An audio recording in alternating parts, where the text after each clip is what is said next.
Hello, everybody. It's so great to have you with us tonight. It's been quite a season we've been through. You know, we went from COVID, and now we're here in another crisis in our nation around the topic of race, around the deaths of Ahmaud Arbery, and more specifically George Floyd. And it's definitely stirred up a lot of questions. But first, I just want to introduce you.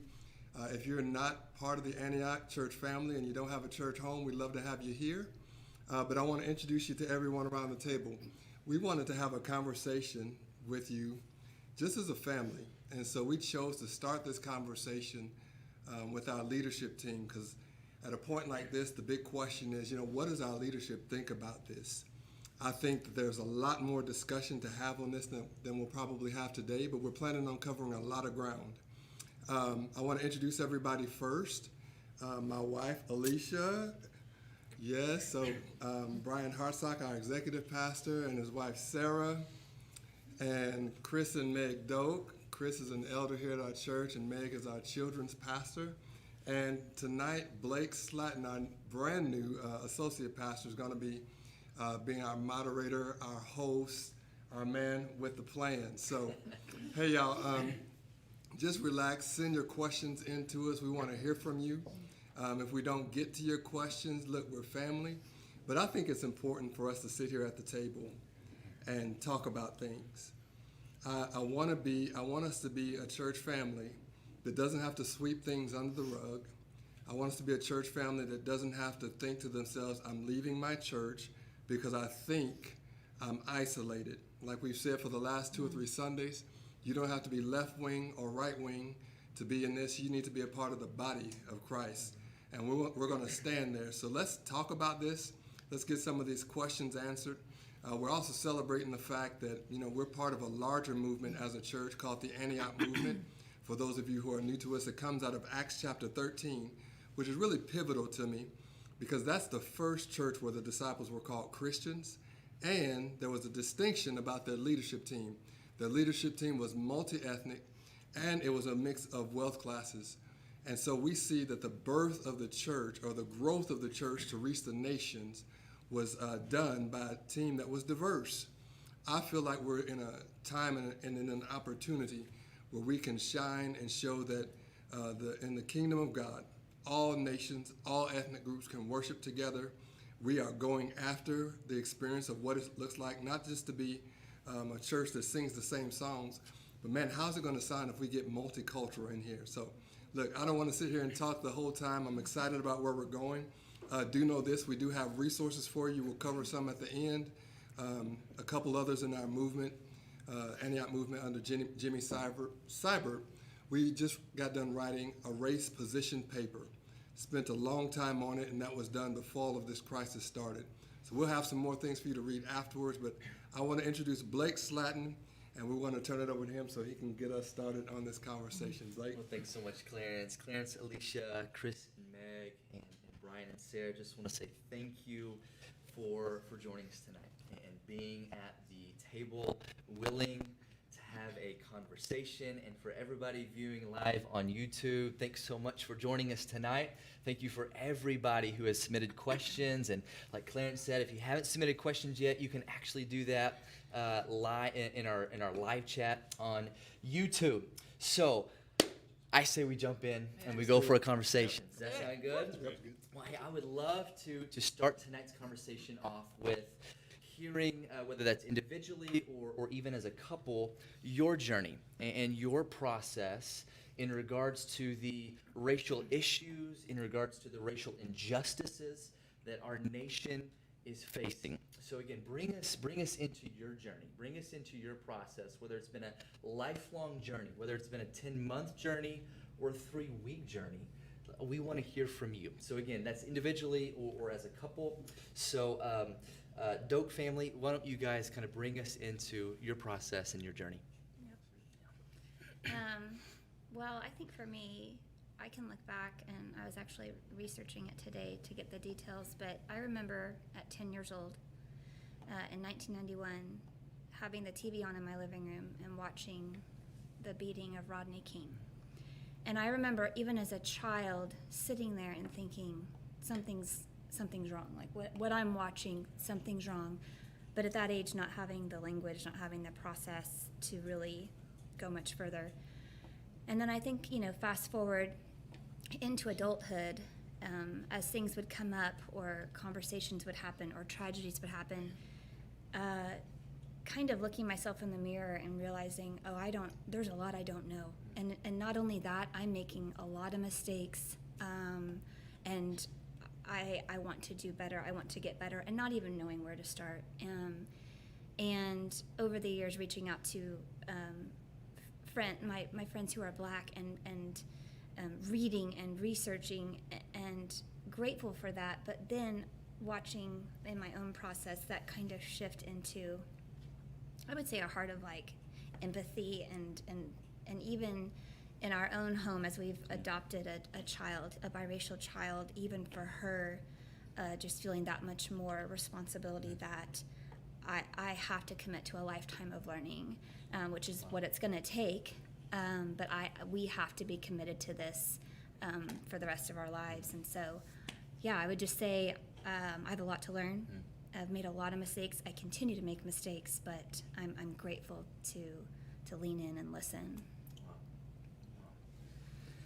Yeah, and I'll conclude it so we can each kind of talk about this a little bit. But I think for me, a light bulb really went off when I was right out of college, ending college with a friend of mine that was Black, is Black, and a confrontation I had with a family member on him coming over. That's really for me when the injustice piece kind of flared up in me. But I would just say, fast forward that. While I knew of the injustice and I actually had conviction about it some, it wasn't until I had a real relationship with friends that were Black and understood really just the day in and day out pieces that they dealt with and my friends dealt with, that really kind of sparked, even continued to spark the conversation that Meg had been on, journey that she'd been on for a while. And so I'd say that action piece really came from relationship. So, Meg, I even love what you said, being committed to a lifetime of learning. So powerful. Clarence Alicia, what about you guys? Bring us into your journey and process. Go for it, babe. Growing up, I already start off deep south. It's been a normal injustice of living Black, and so I've learned to accept some things as just a part of my journey.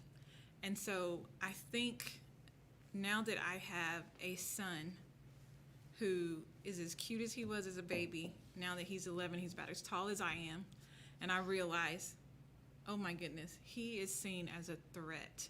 And I realized just even before having a son, my girls, I'm like, well, we can make it, we can live. But when my son is, now that he's growing up, I'm like, this has to change. Like, it's not going to change just learning to live under the radar.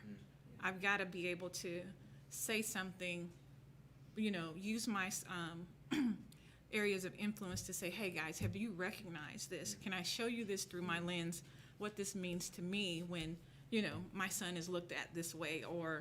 And so I just appreciate friendships. I mean, the first, after the George Floyd, I saw it that night, and the first thing I woke up in the morning, my phone was inundated with friends that were not Black saying, I saw that, this is not okay. Are you okay? Let's talk. And so I just appreciate, that was my first glimmer of hope that something this time is absolutely different. So I'm like a kid in a candy store, my eyes wide open, saying, what is the Lord doing? Because it's been such a sleeping bear, like a pink elephant in the room for so long, and now I feel like everybody sees the elephant. So I'm excited. Yeah, my story is growing up in St. Louis, Missouri. I had my brother and I, we would walk to the bus stop, and it was normal to be called the N-word. And I just remember coming home whining to my father, who had to go into theaters through the back door, and he could only sit in the balcony. and to my mother who experienced, having her bus surrounded by whites and almost tipped over when they were trying to integrate schools. I'd go whining to them talking about, they're calling us the N-word. And my dad just had one simple phrase. He would say, "Son, do you know who you are?" But then growing up, you just learn to live with it. You learn that this is the reality. You're told by your parents, by your aunts, by your uncles, that you have to work twice as hard to get half as much. So just, you can't be lazy, you can't be weak in school, you got to be strong. So as an adult, I went into corporate America, and I remember having been there for probably about 15 years, 10 to 15 years. One of my bosses came to me and he said, "Hey, Clarence, I hope this is not offensive, but my daughter is doing a paper on race, and she would like to know if you've ever experienced any racial incidents." And you've got to understand, at this point in time, I'm not doing what I'm doing now, which is, leading conversations for restoration, creating tables. At that time, I'm minding my own business. Just you deal with it, you don't think twice about it, you go on about your business. And it was interesting. It took me a while because I so had tuned it out. And the way I explained it was, it's like if you were walking in an old alley and the dumpster was sideways and a mattress was on the ground here, and this was just a scene in the alley.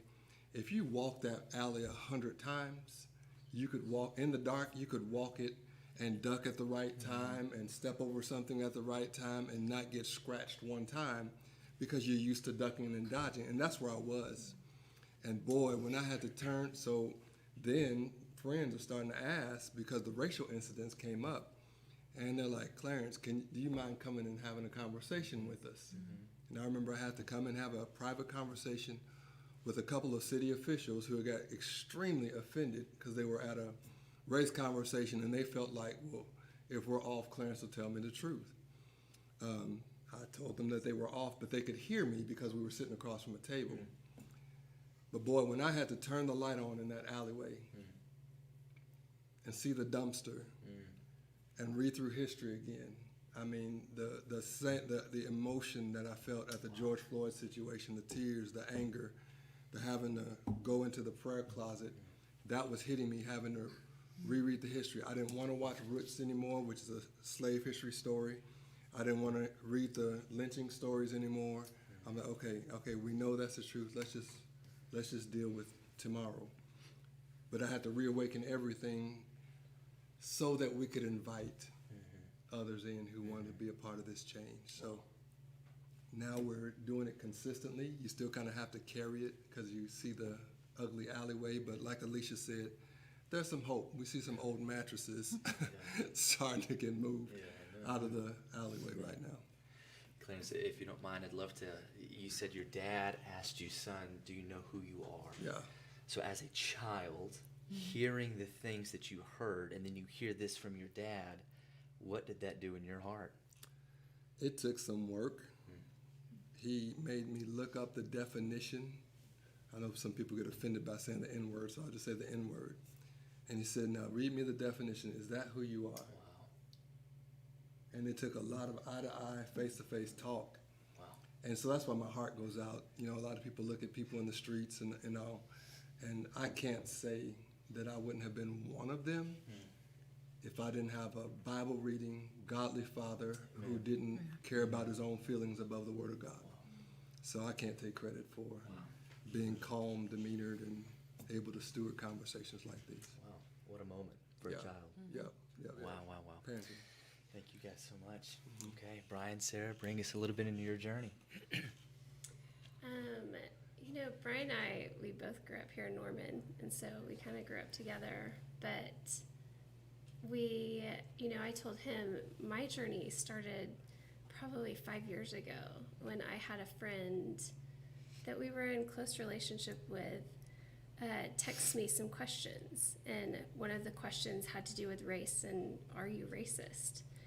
And she was on a journey herself, and I responded out of, no, I have a niece that's adopted. I have uncles and cousins that are black, and I wasn't offended, but it stuck in my heart of like, that there's something there.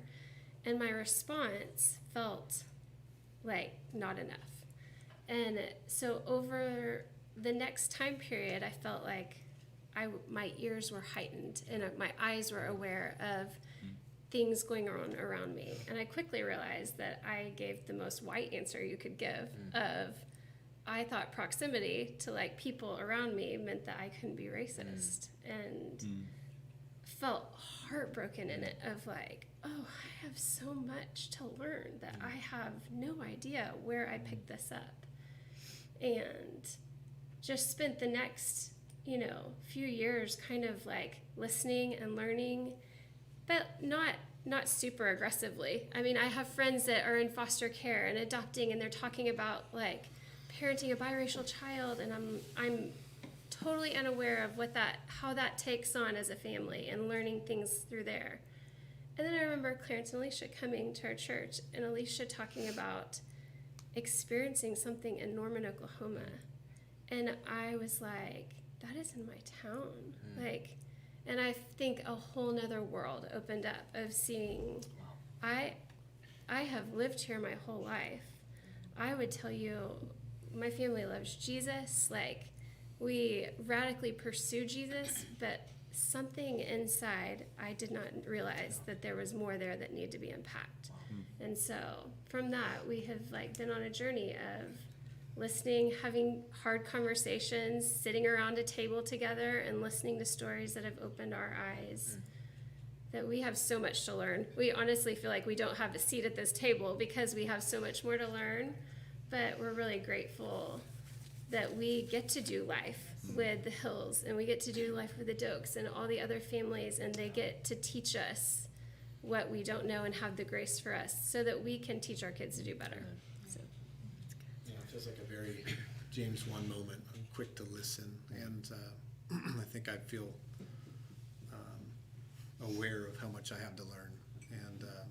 And for me, I grew up right here in Norman, 2 incredible parents, incredible family, and really grew up with an understanding and gathering an understanding of biblical values, of loving your neighbor. And but what I was unaware of is that I grew up in a very white world, and I was oblivious to it completely. Now, I had surface relationships, whether it be in sports that I played or school, but I never had an opportunity for somebody to really go to a depth in relationship to see a different perspective, a different culture, a different viewpoint. Therefore, it is true for me to say that I grew up in a very white world because my experience, my culture was all I knew. And even I'll just say that what I learned about slavery over time, what hit me in such a painful way as I learned about it, and even dialogue in my family. But I had no tangible kind of really, and as I read it in a history book or learned about it, I said that's history. Therefore, there was this internal verbiage that my mind connected to say, that's the history, that's in the past. And there was this language that I even developed that I know I've heard Clarence even just say in interactions with people, but that it was get over it. That's in the past. That's old. And so I was in my ignorance, I was in that spot because nobody or no experience had really held a mirror up to me for me to see things as they really were. And so fast forward as tracking along Sarah's journey and our marriage together of the Lord just began to chip at me over time. And really as Sarah dove in and some of those questions came her way, I began to dive into a process and read a book called White Awake. And someone else's experience, hearing someone else's experience of their awakening was what opened my eyes. And it was as if scales falling off. A familiar vacation spot that Sarah and I go to consistently, we went to the last couple years, and our eyes are like, oh my goodness, everyone around me is white. And it was a painful reality of a world that I had missed out on in my ignorance. And so, again, I think the further I go on the journey, the more aware I am as how much I don't know. And so, the calling of being a disciple is being a learner. Yeah, that's good. Are you That's so open good. to learn and to hear and to move forward and take the appropriate steps? So, Wow. Thank you guys for your transparency and your vulnerability, and it's powerful. Thank you guys so much. Well, hey, we're going to kind of shift gears in this conversation and get kind of real practical real quick and ask some questions our viewers have been asking. So Brian and Sarah, let me kind of direct this question to you. And the question is, why do so few Christians acknowledge racial issues as well as not engage in them?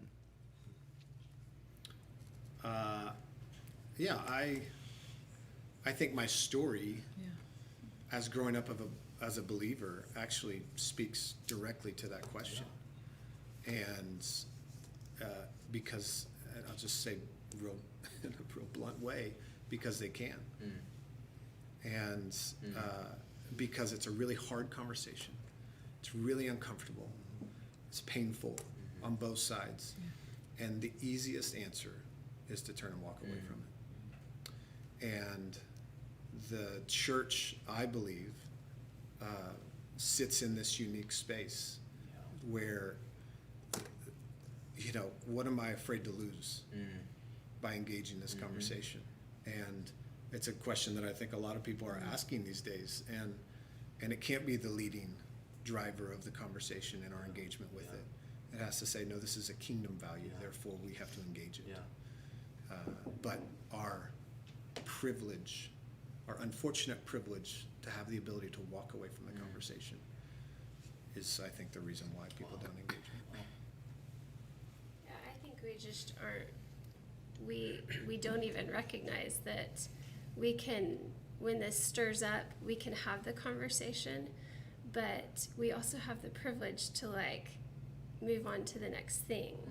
And like Clarence and Alicia, they've said, we've lived this our whole life, and we have the privilege to say, oh, let's move on to the next thing. And I think a lot of times we as believers say we love others, we're really kind, I'm nice to everyone I know, but that's not actually discipleship. That's not actually what the Bible is calling us to do. And really, loving people well is uncomfortable and asking hard questions. And as a body, discipleship is what we do. And this is a discipleship issue. Sounds good. Blake, the thing I was thinking about too, the thing that I think, at least to me, that saddens my heart the most is that, as believers, we have access to the great physician, right? We have access to in relationship with Jesus, to the one that heals wounds, that reconciles relationships, and I think the saddest piece for me is I feel like even amongst the church is that our friends are saying, hey, we've got cancer, and we're sitting there at times going, I don't know that I believe you. I don't know that I believe that you have cancer, and we have the ability to lead out in this, but we're questioning whether our friends are sick or not. And when I say sick, I mean are experiencing the things that as black men and women in this country experience. And that's what, I don't know, that's just what saddens my heart. That's what, when you ask that question, that's the thing that I thought of most, is that we have the ability to lead out in this, and we need to if we're hearing and listening to our friends, that's how we can help. Wow, it's huge. So. Sarah, I love what you even said. It's a discipleship issue, and what I hear from both of you guys in saying, rather than turn and run from the conversation, embrace it. Run to the conversation, not from the conversation. So, wow, thank you so much for your insight and input on that, for sure. Okay, Clarence and Alicia, let me ask you this. Do you keep relationships with someone who is racist or unwilling to learn? Do you keep those relationships? That's an interesting question. I don't know if I can break this piece down well enough, but if you ask the question, do you keep relationship with someone who's racist? What I've learned in our experiences of bringing people to the table is that there are very polarizing opinions of what the definition of a racist is. The term racist is used very, very loosely. Sometimes when the term racist is used, people are thinking more of bigotry or prejudice, a position where you won't be around a certain group of people, or prejudice where you have judged a certain ethnic group or skin color. That's one of the definitions, but another one of the definitions for just the whole idea of racism is simply, I believe that my skin color or my ethnic group is greater or superior than yours. But a deeper language of it, of racism, actually ties the idea of the belief that my race is superior than yours, and we're going to make sure we have economic power. So there's a ton of definitions behind someone being a racist, but I'm just going to go to the simple definition in this answer that would simply say, here's a human being who has a dislike for me because of my skin color. I guess I'll just start with that one. I think I would have to know if it was a person who did it intentionally or unintentionally. I would not force myself around someone who doesn't want to be around me. But as a believer, I enjoy seeing the love of God break down walls. Now, I don't think I can go, I won't say that out loud before I be the first one that gets rebuked on it, but I saw a YouTube video of a guy who actually went to Klan rallies to seek to love others. Wow. That's some bold Jesus Christianity right there. But I would say this, I have had more than one individual who has told me, Clarence, before I met you, one of them I'm thinking distinctly said, I was really thinking about being a skinhead. And he just said it very naturally and casually, real honest person. We're friends now. And it was simply the context that he grew up in a white world. He was never close enough to someone to see that all the things that he had been told about blacks were not true. So if I pull myself away from even being in spaces where people can learn, then I'm not laying down my life like Jesus did. So my mentality isn't for my comfort. I realized that my family and I could live in a community that's mostly black, but then truth of the matter is, all human beings have sinned. I just believe that, we have an opportunity. So yeah, I would be around, I would be in spaces. I would think a little differently if I felt threatened. Sure. How about you, babe? Well, my go-to is the Word of God. The Bible says if we love them that love us, even the sinner does that. So it doesn't cost you anything to be around people who think just like you think.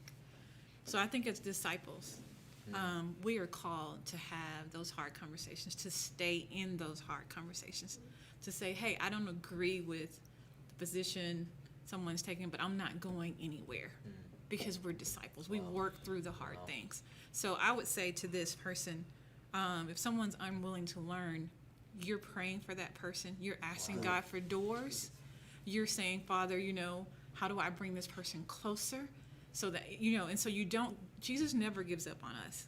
So I would say not to give up. And again, if it's a situation of safety, okay, that's different. But I'm just saying, if it's just being in a space and keeping your heart open to love what is unlovely about someone, what if Jesus did us that way?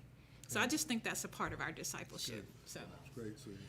Alicia, let me dive into a little bit more of that, what you said of praying for them. Easier said than done. Yeah. So kind of bring me into that. Yeah. What does that look like? Because there's raw emotions, there's raw feelings, and that's not comfortable. And now you're going to pray for that person to a holy and righteous God. Bring me into that a little bit. I'll just give you an example of being in college and getting born again and working through some unforgiveness I had at a point of my life toward my father, just for some of my upbringings. And I would go home knowing I'm reading the scriptures, I'm learning the ways of the kingdom, and I'm like, okay, I'm going home and it's over. I love my dad. Nothing's in my heart anymore. And I get home and, you know, he doesn't know that I'm dealing with any of this trauma, right? And so I get around him and all of it would come back. The trauma would come back. And I'm just like, okay, that didn't work. So all the way back, I pray, God help. Help me to show me where my heart is closed, blah, blah, blah. And over time, reading the Word, being in the Word. So you're always asking the Lord, what do I do next? So good. How do I engage this next? And sometimes the Lord may be, you know, tell you to go with your kids to the park, and all of a sudden that person's at the park too. Wow. Divine opportunity. So I just say keep your hearts open to see. Yeah. Sounds like one of those moments of search my heart, oh God. What a vulnerable prayer to pray. Yeah. Wow. Wow, wow, wow. Okay, so let me kind of ask this more of a panel-wide here question. The question is, I keep hearing Black Lives Matter, but don't all lives matter? Kind of open-ended. Anybody on the panel want to jump in on that? I keep hearing Black Lives Matter, but don't all lives matter? I'll go. Yeah, I think that this is an opportunity, and I'm speaking to myself and the white community to say that I think this is an opportunity to be slow to speak and quick to listen, and it's an opportunity to lean into someone else's perspective, instead of coming with such a quick kind of comeback perspective of, if you look at the organization and you look at the phrase or the hashtag Black Lives Matter, it's not saying other lives don't matter. It is saying, do you hear me? Do you see me? Will you fight for me? Will you advocate for me? And so I think if I've heard that phrase, and I think for us, I think my encouragement in that is, yes, all lives matter, and we've probably all seen the analogy, but our house isn't on fire. Black Lives Matter, the house is on fire. And so instead of saying, what about my house? I think we have opportunity to lean in and go, we're gonna come over here and use our voice and use our resources, and we're gonna champion and we're gonna speak up. So I love it. I think just in this conversation, I think it's a good opportunity for us to, there's so many, whether it's Black Lives Matter or our pride rises up of like, but this, and I think it, just like Megan's saying, is the opportunity for us to, as believers, to listen, like just be good listeners, listen before you speak. It's what, we're called to do, but in this moment, above all else, I have lots to learn. And so even if my gut feeling is that something feels off in that, I think that the thing of listen, learn, do your work, do your homework before you build a case elsewhere. yeah, it's good. I think I connect to the language, and I think the language Black Lives Matter is really helpful language, because it's a cry, do you see me? Right. And it's in opposition of this spirit of slavery, of forgotten, of broken, of we don't see you for generations. And now it's direct language that points, do you see us?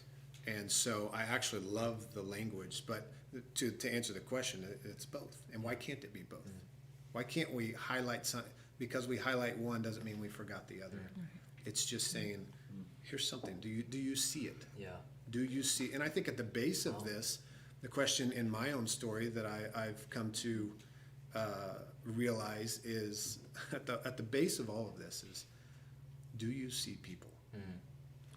In the kingdom, So do good. you see people? If you don't see people, then how can you love the poor? How can you love the needy? How can you actually fulfill the Great Commission that God's called us to? And I think that's the cry at the base of it. Now, that's the language, and there might be other pieces in that Black Lives Matter that might be a political piece or something else, but the language itself, I can connect to. Yeah, I want to jump in on that. We all agree that I think your examples are great about the statement is powerful. But I want to bring up this point. I had a conversation with someone just recently, and some of the demands that are coming out of these organizations or some of the principles behind the actual organizations are stirring up like a lot of strife and tension, because people will say, well, I can't sign on to that and I can't sign on to this. I just want to say as a leadership team, we're saying that we agree with the statement, okay?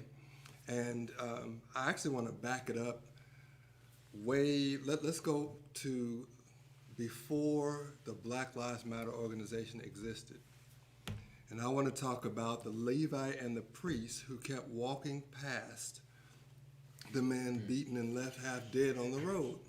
So when the organization begins to be called Good Samaritan People Do Stuff, if there's a couple things in the Good Samaritan People Do Stuff to help people, when that organization gets started, I'm just saying that it could have been called Levites Help People. It could have been called Priests Help People.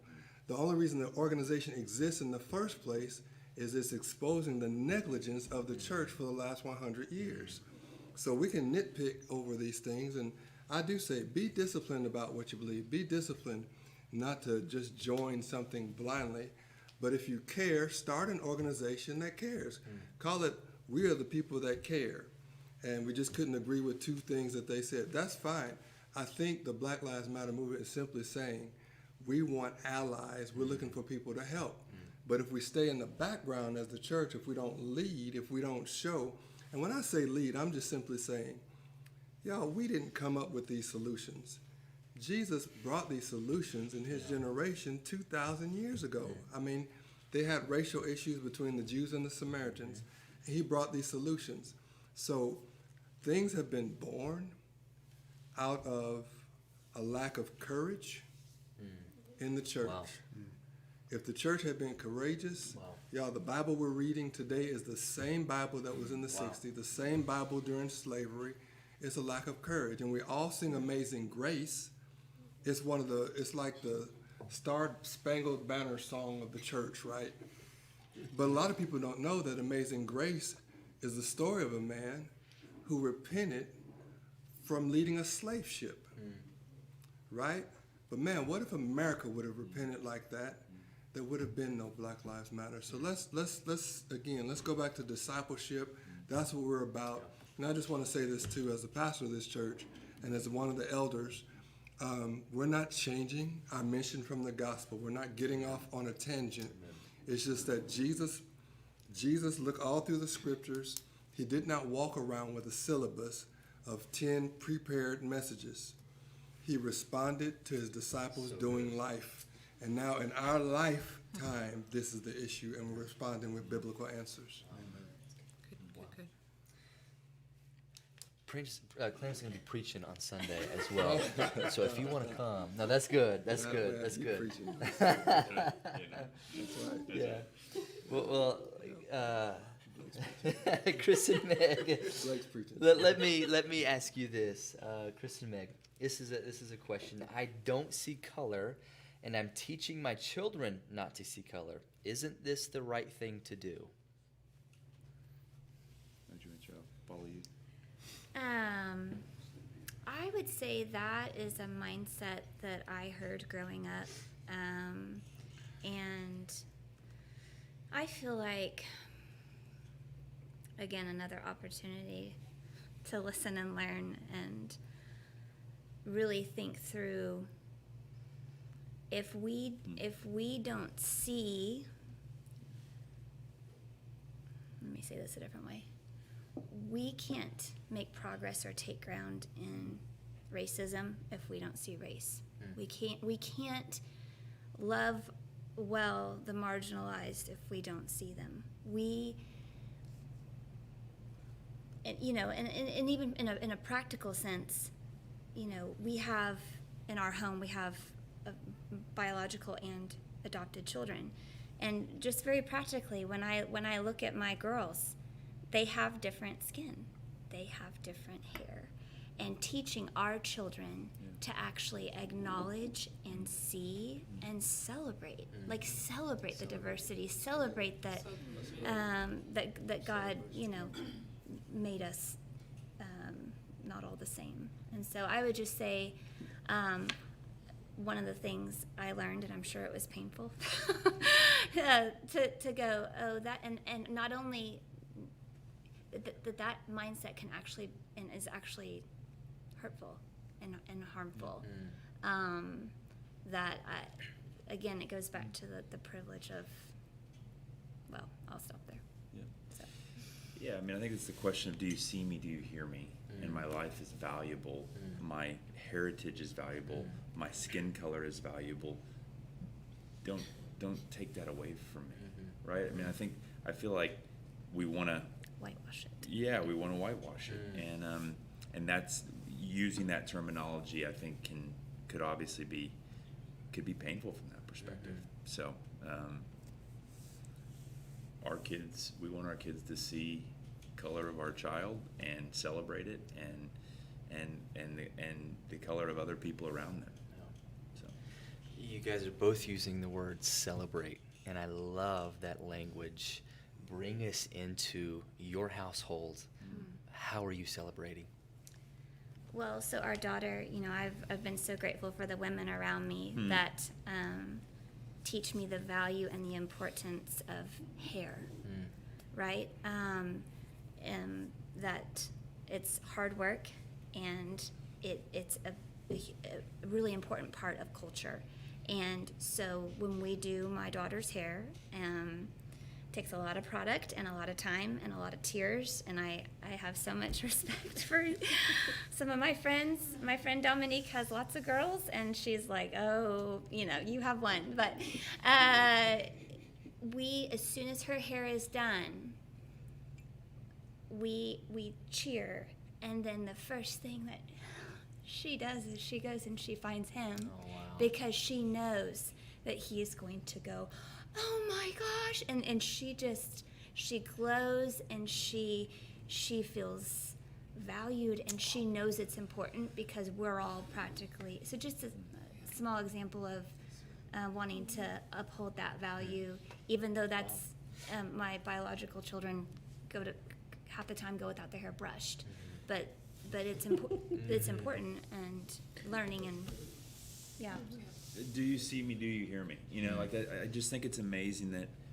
that we as a society, and even our Christian brothers and sisters, if one of our children was saying that to one of our friends, do you see me? Do you hear me? They'd be like, yes, you're valuable. But when we put it into race, then the conversation becomes polarizing for some reason. But at the end of the day, do you see me? Do you hear me? I'm valuable. I'm made of God. Wow. I'm given a particular skin color that's different than yours, and that's all right. Celebration. Yeah. I think you guys hit the nail on the head. I think I can speak for all of us at the table when I say we need a little bit more celebration. That's right. In all of our lives, whether it's the church or the home or wherever it is, celebration. Can I throw something in? Please do, I want to yes. give a shout out to Brian Smith, Emily Robinson, the whole worship team, Liz Davidson. They have gone after this because we recognize, that, hey, we are a multi-ethnic church, but that doesn't always mean we have multicultural experience in worship. And so I don't know if everybody has noticed, but everyone is free to even wear the garments of their native countries. And I want to make an invitation to everybody who's watching that we're in a black-white conversation for the most part right now, and a lot of this conversation. I've just learned, you share your own story, but we have several ethnic groups that are a part of our body, and there are different forms of pain that Hispanic and Latino families have gone through. There are different kinds of pain that biracial individuals, one who has one white parent, one black parent, or several different mixes of ethnicities. There's a different type of pain from our Asian family. I've spoken to my Asian friends about this, and they kind of look at me and they say, we're a quiet people. We were told to do well in school, and that's kind of how we live this piece out. But I've never, ever seen one ethnic group not appreciate being heard. Wow. Yeah. So we're going to continue to discover that together as a team, as a family, as a church. We're going to continue to celebrate. Internationals too. Yeah, with our internationals now, and she beat me to it. You know, I think it was last year that Tatinda and a couple of our international students invited us to what's the big day on campus, the the international event on campus. The Eve of Nations. Eve of Nations, yes. So, you know, of course, I think we had Eve of COVID this year. So, but we just want to say, look, we're going to continue to do that. Y'all, let's have so much fun with this celebration. And Chris and Meg, thanks for showing us what celebration looks like, right in the small spaces. Wow. Well, hey, to all of our viewers live on YouTube with us, hey, we see you, we hear you. Thank you so much for all of your questions. So, hey, we're going to take a live question. This is for the panel in whole here. So, this is from one of our live audiences here. What are things we can do to address the systemic problems regarding race in our communities? Okay, so I'll put some context to this. First of all, you know, the courage to even step into the conversation. There are trigger words, and I recognize that there are trigger words. If someone asks you, do you think you're a racist? We're not having this conversation for half of our church to stand up and say, today I confess I'm a racist and I'm coming to the altar. That's not the goal of what we're doing. But just recognize that depending on which political side you're on, your brain has probably been trained with some trigger words. I think the first step to do is to get in a space where we're kind of just learning more and more and more so we can get past it. So that all set up to say, what does a systemic, what was the phrase, systemic? Problems regarding race in our communities. How do we address the systemic problems? The systemic problem. Okay, so when we talk about systemic problems, there are actual stats that have been done and studies that have been done. Especially in Oklahoma City, there's a tremendous push around what's called criminal justice reform. I've also found that some district attorneys don't even like that phrase. But let's just use this language that you can probably double click on Google and find some answers, but it's called restorative justice. It's the idea that, yes, everybody agrees that there has to be some type of punishment, but man, where's the restoration process? The other piece is that in the school systems, there are actual stats that children of color, Hispanic and mainly African American, are get harsher penalties that are two to three times worse. And then when you get into the adult world, the exact same stats are true. Where they have literally studied for the same offenses, a lot of times the penalties for blacks are 2 to 3 times harsher. Do your own study on it, do your own research, but that's an example of a systemic issue. So the systemic piece often boils back down to a term called bias, and everybody has bias. I will be naturally more comfortable around the people that I'm used to being around. And we know, just like the mama who's going to stay next to her son, even if he's a serial killer, coming up with some excuse for him, it's natural for people to excuse those they're in relationship and be more forgiving with those who they're in relationship with. And it's also very natural to be more harsh with the thems versus the us's. That's just natural. So how do you break a systemic piece like that? I think we obey Jesus and find some us's that don't look like us, so we can break the mindset that people that look like me are the good people, people that don't look like me are the bad people.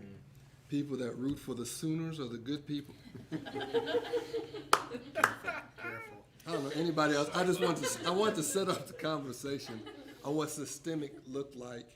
The teachings of Jesus break down every systemic issue. So simple obedience would solve it, but yeah, there are things we can do to change systems. Laws do need to change, but evil hearts will get around laws. But a changed heart will know how to handle That's good. and change laws in the right way for the long term. So you're even saying it's a mind renewal. you know? Absolutely. It's a shift. So I grew up around blacks. My parents are black. and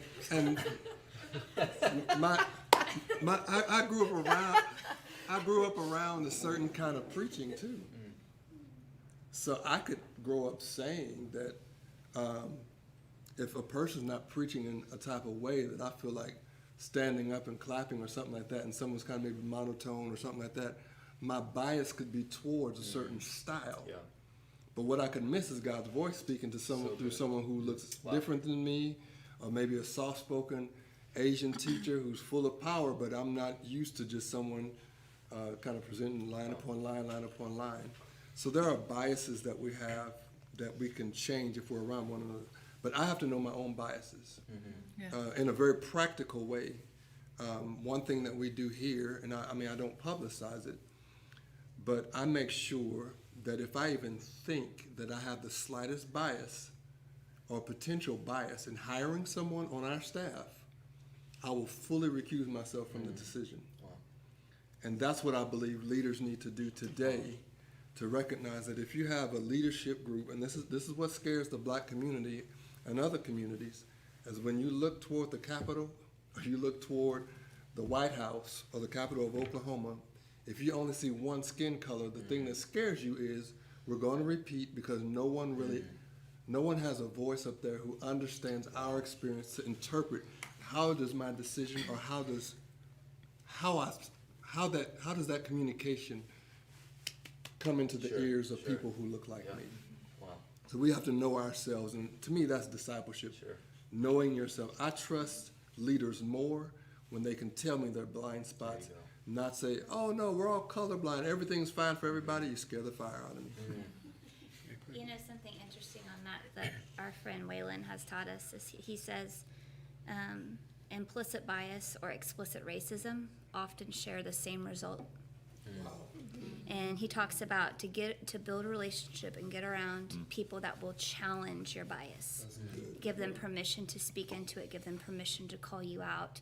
Because yes, the systems need to change. Yes, the laws need to change. But like what you're saying, it's the people carrying out all of that. So if it's always a heart issue, right? It's always a disciple issue. And so if we can get into spaces and relationship and communication where we are willing to receive challenge on our bias, we'll actually take ground. So good. Yeah. So So it's dangerous for a disciple to be in a space where we're unchallenged. yes. I Yeah. like that. Which would even question, is that discipleship?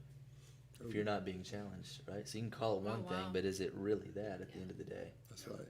Yeah. Okay, guys, thanks again for staying with us. I don't know about y'all, but we're getting fired up. We're getting some traction here. So, hey, I'm gonna ask more of a mom question here. Okay, so this is for Alicia and Sarah and Meg, and the question is this: what conversations can we be having with our kids, and level of understanding we can expect them to have based on their age? Great question. I'll go. I think that the greatest thing a parent can do for their child is to learn, to do the work, to do the research, to listen to podcasts, book, whatever it is, to go all in learning. Because I'm a firm believer in the value of that out of the overflow of our heart, like our kids are gonna, right, caught more than taught. They're gonna catch. How are we treating people? What are we talking about? Are we in the conversation? Are we engaged in the conversation? And so no, that to me, that's number one. Is for as parents, we go first. I think from birth, I think kids are smarter than we think they are, and they're learning quicker than we think they are. And so children, in your early childhood years, children learn primarily through pretend play. So they're hard to find. Get the Legos, get the little people, get the baby dolls, get the children's books, get the things, so that as they're playing, you are incorporating diversity into their everyday playing. As they grow, our older two children are in middle school. As we're teaching them, and they're reading books that are, age appropriate, there's a lot of amazing resources out there. Make those accessible to your children. And now, the older kiddos, we bring them right into our adult process. They've been sitting in the living room processing what's been happening over the last, and we censor, things as far as like once you see something, you can't unsee it, but also finding the line of introducing them into what is uncomfortable and what is painful. And so I would say we've brought our older ones right into the mix of it, and so yeah, that would be some thoughts. Yeah, and research has shown that babies as young as 6 months old are aware of differences. Wow. And so never think it's too early to begin to, and I just say use your voice, because if anybody trusts a human being, it's a baby. So if mommy thinks brown skin or caramel skin is beautiful, and they say, oh, look how pretty she is. I mean, if you're putting value on diversity, That's good. your children are going to put value on diversity. So, if there's festivals in your community that are celebrating Asians, or take your children to go look at some of the artifacts. And then when you get home, find a movie that would kind of, Reading Rainbow has all kind of resources on different cultures. So good. Technology makes a lot of stuff a lot easier than it used to be. But my last thing would be, more is going to be caught than taught.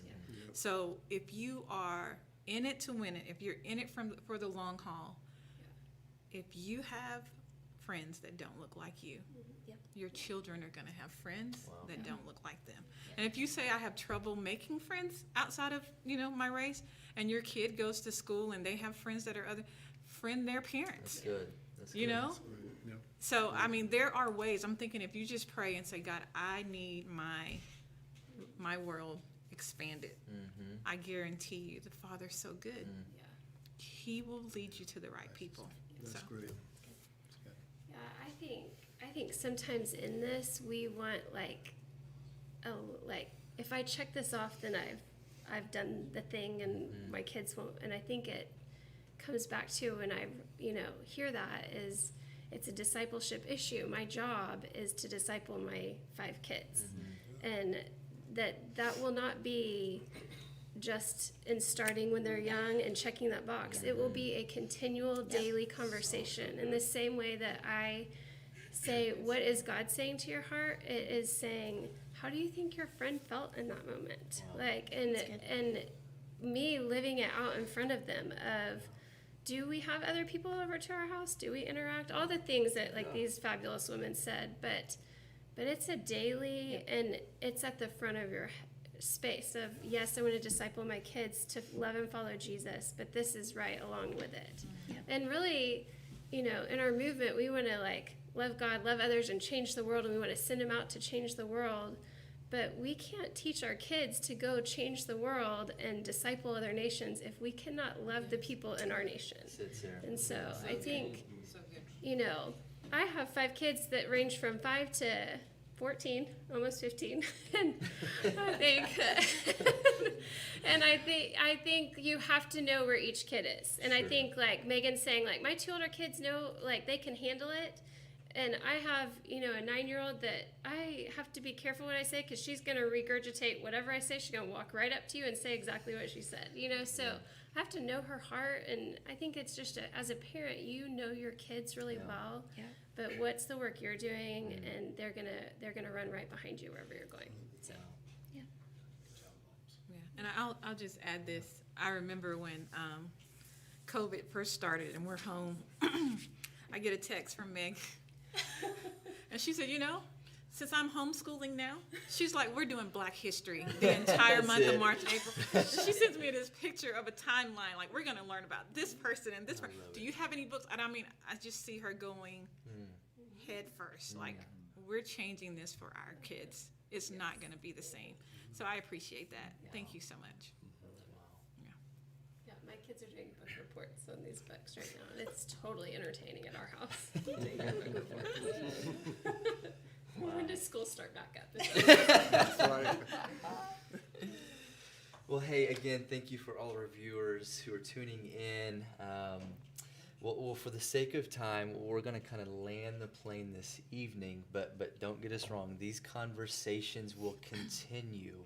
But again, for the sake of time, we're going to kind of land the plane tonight on this question. And the question, is this. What steps does Antioch Norman's leadership plan to take to ensure our community remains inclusive, not only inclusive, but also proactive in the fight against racism and injustice? How can we as a church family practically play a part in this plan? Thank you for that question. First of all, I say again, as Blake just said, thanks for the question. I think it's great. So I would just start with what we've already done. So when I took over lead, I had the opportunity to choose who our advisory board would be. Our existing advisory board was great, so I tried to keep everybody. So, but we did add some more advisory board members, and our new advisory board members are John Lowe of Epicenter Church. John Lowe is, he's Asian. He is one of the most dynamic, revelatory thinkers ever, and it was just fun when I saw him. We connected so well, and so he's the head of our advisory board. Also, we have Carl Gully, who is now the lead pastor at Antioch Waco, who is now in partnership, of course, with Jimmy Seibert there, and we have Tyler Hardy from College Station.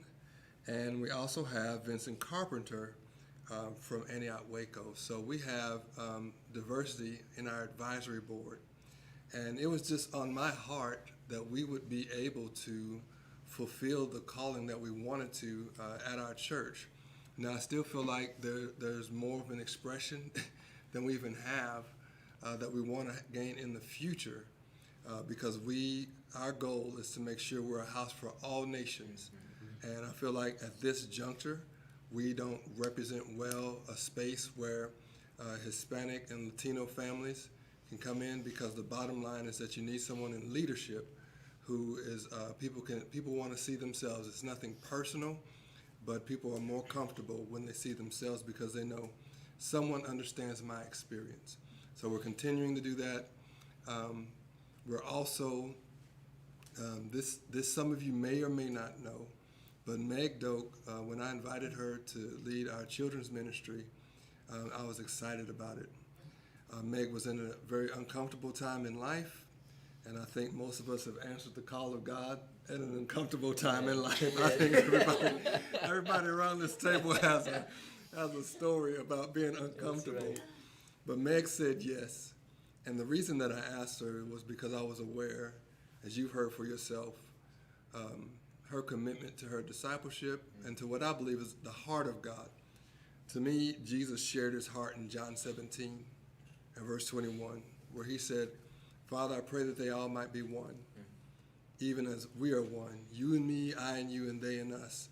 So it says that the world may know that you sent me. So I believe us being one and us being unified is the heart of God. And I saw this reflected in Meg's life just deeply with her commitment to Hope Moves and getting children in vulnerable communities into homes, because he puts the lonely in families. Okay, long explanation to say this. You go to our children's area, and if you're from a different church, this is just advice to make sure the coloring books have pictures of children that look like the children in the neighborhood. Make sure there's diversity in those books. make sure that the toys, and you will come and you will see a mix of toys, even. And y'all, I didn't do this, and that's just part of choosing the right people. This was Meg. This was the children's team coming together to say it matters to us that there are dolls that represent what our neighborhood looks like. And so when the children walk in, there aren't unspoken things coming at them saying, hey, you know, you may not fit in here because nothing in here looks like you. So maybe 50 years ago, we didn't know to do better. Maybe 50 years ago, we had to read Bible coloring books where everybody was white, even folks from Africa. And when I grew up, the only people that were brown, and it was almost a joke in the black community, they were, if it wasn't a slave or a servant, the slaves and servants were brown. When we went to the movies, the black joke was, how fast is the black person going to die? And so this was our generation, but we're being very intentional at Antioch because we can know better to do better. Love takes learning. And so those are just a couple things we're going to do. We're going to look to encourage you all to, before we set up programs, what I love about Jesus, he started a movement. They were known as the people of the way. So I would like to just share with you some of the ways that you can start doing things different. One, when you go to the gas station, first of all, try to get to a gas station where everybody doesn't look like you. But you probably already go to a gas station where people don't look like you, a grocery store, movie theater, back pre-COVID, okay, and all that. But start greeting people that you usually ignore. Go out of your way to do it. All of us have a tendency just to greet people that look like us.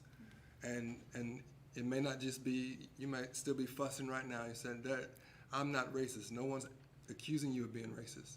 We're just talking about how to be disciples. It may be a wealth issue. Do you speak to people who are in poverty? Do you say hi to homeless people? Do you say thank you to the people who serve you behind the McDonald's counter? Are they less than you? Do you say to the janitor that comes in the restroom and cleans behind you, are they invisible? Have you ever looked them in the eye and say, how are you doing today? That's Jesus culture. That's Jesus life. It was all in the Bible before all this stuff started. So those are just a couple things. Go to a restaurant on the other side of town, cross that street that you're not supposed to, and be a minority in a room. Go enjoy some food. And like Alicia said, there's so many resources. Watch some movies, read some books by authors. You might discover that your authors, your favorite actors may all look like you. You can do some of this stuff in the privacy of your own home. I'll stop there. I could go on and on, No, on and good. on and on. Well, Clarence, for the sake of time, hey, why don't you just wrap up our time here?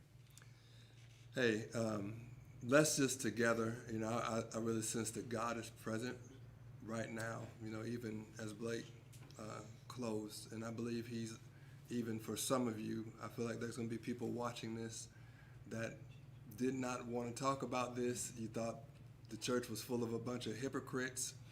Well, it's full of a bunch of us, and we're all learning to be disciples. Amen. Yes. But man, what a beautiful God we serve. I'm so blessed to be able to read about Jesus and see that he had these answers for us. So if you would pray a bold prayer with me, and would you ask God to awaken you to the places where we subtly avoid discomfort, and the uncomfortable places. I don't want us to leave here being soft. I don't want us to leave here with our whatever excuses or blockers we have in our mind. Let's just take a moment and ask him.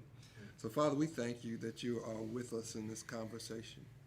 In fact, we're praying for our city. We're praying for all of our family, all those who name the name of Jesus, and even those who don't. We're asking you, Lord, that if we have mistreated others, walk past people without giving them the value of a greeting, if we are not seeing and loving others well, we've been praying, Lord, that we would love our enemies well. Would you use us in uncomfortable places to bring the love of God from heaven and show what it looks like in this earth, in this time. And God, we just thank you now. We want to bless every one of these families who've stretched themselves out. We bless the parents who have taken in children who don't look like them. We want to bless them to be encouraged, to continue going, to continue moving forward, to dance for joy because they're doing what's on the Father's heart. We want to bless these leaders who may be watching, and you're black and you constantly have been overlooked, or you're female and you're constantly overlooked and you speak loud but no one hears you. We just want to bless these ones to be full of the courage of Jesus, to continue to speak and to continue to share the heart of God. And we just want to bless our church right now, that we will continue to walk in unity and not yield to a spirit of division as we walk boldly into spaces that are uncomfortable. So we just thank you, God, for what you've done in our midst, and we love you. Amen. Y'all, thank you for being with us. Can we just thank Blake for a great job? Thank you, partner. Yeah, man. So, y'all, thank you for being with us. Any last words? Thanks so much. Yeah. Resources and links. What are you gonna talk Yeah. Any So links? we're gonna send out an email tomorrow morning in regards to this conversation, as well as we'll also give out some just practical resources, from articles to podcasts to books to movies. We're going to give a lot of handrails tomorrow morning, so be looking out for that. And again, thank you guys so much for the conversation. Blake. Yeah. Bye, everybody. See y'all.